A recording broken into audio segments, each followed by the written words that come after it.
저희 연구진은 네트워크 강대국 전략, 인구로 본 글로벌 한국의 산업, 한국의 이민 정책이라는 세 가지 측면에서 오늘 진단하고 미래 전략을 찾아보았습니다.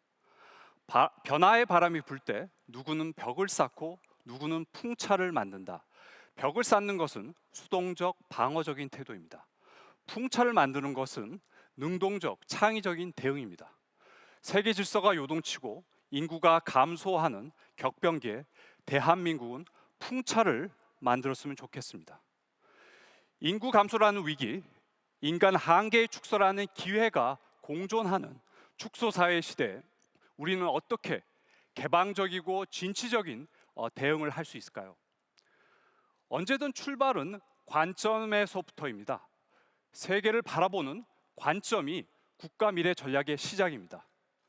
한국은 더 이상 동아시아의 변방 중견국이 아닙니다. 지난 20년간 빠르게 상승한 한국의 국력과 위상에 걸맞은 새로운 국가 정체성과 목표를 설정해야 합니다.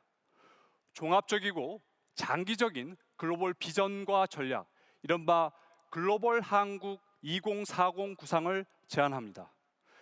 지구적 네트워크의 중심부에 자리 잡은 한국의 관점에서 2040년 매력적인 초인류 국가로 도약하겠다는 목표가 필요합니다.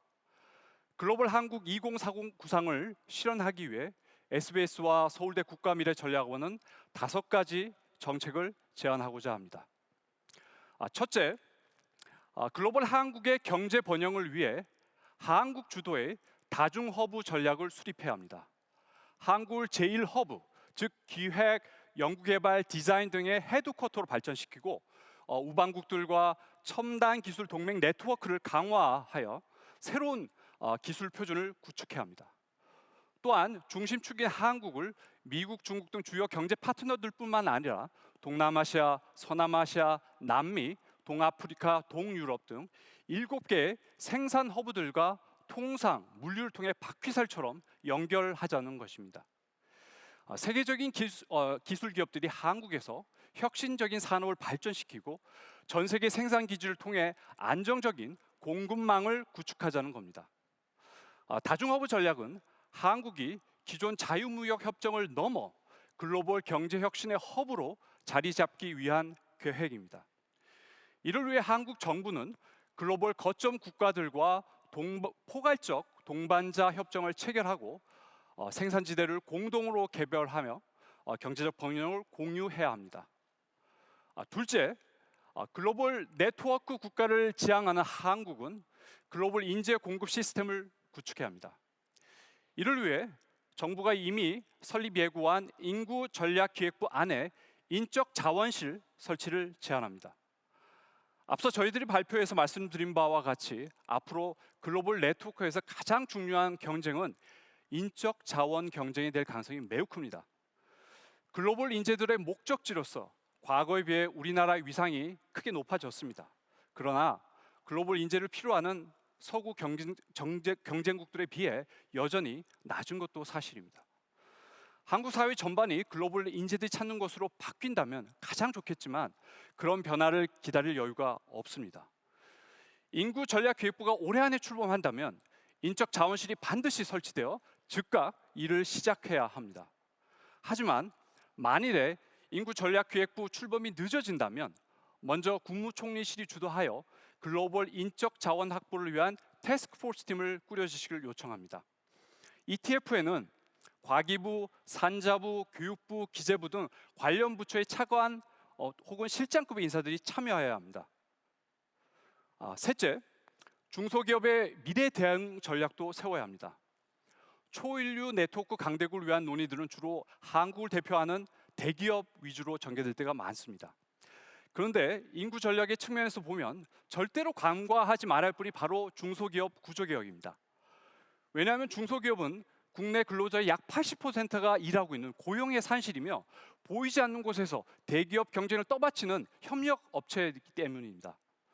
산업의 발전 방향과 인구 구조의 변화를 기반으로 볼 때 많은 국내 일반 제조 기업들의 좀비화는 이미 예견되어 있는 미래입니다.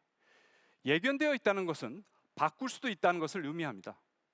부정적으로 보이는 일반 제조업의 미래를 긍정적으로 바꾸기 위해 정부가 제조업 분야 중소기업의 미래 대응 전략을 수립해 줄 것을 제안합니다. 아무래도 중소기업은 미래 대응과 전략을 짜는 데 있어 대기업에 비해 열악할 수밖에 없습니다. 그들도 인력 상황과 시장의 미래를 예측하고 미리 준비할 수 있도록 도와줘야 합니다. 중소제조기업들의 전략은 크게 두 가지 방향으로 생각해 볼 수 있습니다. 많은 중소제조기업들이 글로벌 경쟁력이 낮은 건 사실입니다. 이들이 질서 있는 퇴장을 하기 위해서는 언제까지 인력을 받을 수 있는지, 언제부터 내수시장 규모가 변할지 정보가 필요합니다. 정부는 저숙련 외국인 인력 수급 계획을 마련하여 기업들과 미리 공유해야 합니다. 또한 산업별로 언제 얼마만큼 내수 시장이 변화할 것인지 추계하여 기업들이 어떤 시장 변화를 맞게 될지 예측할 수 있게 해야 합니다. 한편 많은 제조기업들이 비록 규모는 작지만 글로벌 밸류체인을 선도하는 기업들의 협력업체, 소위 하청업체로 기능하고 있습니다. 이들이 인력 문제로 문을 닫게 되면 안 됩니다. 이들은 원청 기업처럼 혁신과 희소성을 더 키워야 합니다.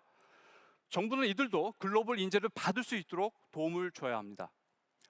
넷째, 글로벌 한국의 이민 정책 일환으로서 외국인 인력에 대한 노동 허가제를 제안합니다. 우리 산업에 필요한 외국인 인력이 우리 사회에 통합하여 오래오래 지낼 수 있게 하기 위해서는 체류 자격과 조건상의 비합리성, 비효율성을 개선해야 합니다. 현재 비숙련 인력 도입의 대표적 방식인 고용허가제가 그 한 예입니다. 고용허가제는 체류 자격이 특정 고용주에 묶여 있고 사업장 변경이 매우 제한적이어서 시장에서 받을 수 있는 것보다 낮은 임금과 처우를 감내해야 하는 구조입니다. 고용허가제를 통한 인력 공급 상황이 어려운 사업장들에 도움이 되는 면도 있기는 합니다. 그렇다 할지라도 점진적으로 고용허가제는 이직을 자유롭게 하는 노동허가제로 전환해야 합니다. 다섯째, 다각적 정주 지원 시스템을 마련해야 합니다. 외국인 인력이 우리 사회에 오래 머물게 하는 것은 단지 체류 자격의 규정 문제만이 아닙니다. 이민 정책을 오직 출입국의 문제로 좁게 볼 게 아니라 언어, 주거, 자녀 교육, 금융 활동의 사안이라는 점을 반영한 정주 지원 시스템이 필요합니다. 예를 들어 현재 국내 거주 외국인들은 살 집을 찾을 때 목돈 대출을 받기가 어렵고 심지어 일상에서 사용할 신용카드 만드는데도 큰 어려움을 겪고 있습니다. 가족과 함께 미래를 꿈꾸기에는 자녀 교육 문제도 녹록치 않습니다. 이러한 여러 정책을 연계해서 외국인 인력과 한국 가족의 삶의 질을 충분히 높일 수 있는 조건을 만들어야 합니다. 처음으로 다시 돌아가겠습니다. 축소사회라는 우리가 직면한 현실을 부인할 수는 없습니다. 이제까지 정책이 큰 힘을 발휘하지 못했으며 대대적인 변화가 필요하다는 사실을 인정하고 받아들여야 합니다. 중요한 것은 과거의 프레임에서 벗어나 축소사회의 미래를 잘 대비하는 일입니다. 우리에게는 가보지 않았던 불확실한 길을 가야 하는 어려움이 있습니다. 이러한 길에는 용기와 지혜가 더욱 필요합니다. 능동적이고 창의적인 대응을 해야 합니다.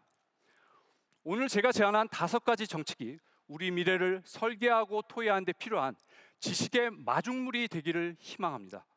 이것이 대한민국이 매력적인 국가로 재도약할 수 있는 원동력이자 출발점이 되리라 생각합니다. 감사합니다.